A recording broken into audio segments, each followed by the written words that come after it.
মানে অনেকে মনে আছে বোধহয় ইন দ্য ইয়ার 2001 মুস্তিতে হঠাৎ রাত্রেবেলা 12:30টার সময় 8-10 জন 15 জন ছেলে মেয়ে চিৎকার করছে, বাবু গো আমার বাড়িতে ডাকাতি হয়ে গেছে।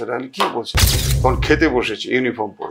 সেই ইউনিফর্ম পরে বেরিয়ে আমি সেন্টির যে রাইফেল আছে সেই রাইফেল নিয়ে বেরিয়ে পড়েছে। মানে আমি আর ফোর্স নেইনি, কিন্তু আপনি একা আমি রেডি করেছিলাম সামনে এলে গুলি করে মেরে দেবো। কিন্তু আমার সুবিধা হলো কি, সাথে সাথে যাওয়াতে ডাকাতরা চলে যাওয়ার সময় কিছু কিছু জিনিস ফেলে গেছিল, সেইগুলো তো দেখে ট্রেস আউট করলাম যে কোথা থেকে এই ডাকাত দল এলো। অনেক ডাকাত ধরা পড়লো, কিন্তু সেরা বলে একজন ডাকাতকে ধরা পড়লো। 150 জনের গ্যাং, তার লিডার হচ্ছে সেরা। বুদ্ধদেব ভট্টাচার্য তখন চিফ মিনিস্টার ছিলেন। আমার ডিজি সাহেবকে বারবার বলছে, এসপি কে বলছেন, মিস্টার মালিওয়ালকে, যে সেরা কেন অ্যারেস্ট হচ্ছে না। বহু চেষ্টা করছি। এবং বুদ্ধদেব বাবু এত মর্মাহত হয়েছিলেন যে 2 দিন পরে কিন্তু স্পটে হাজির হয়ে গেছিল, ভ্যানে করে গিয়েছিল উত্তর কুসুমে।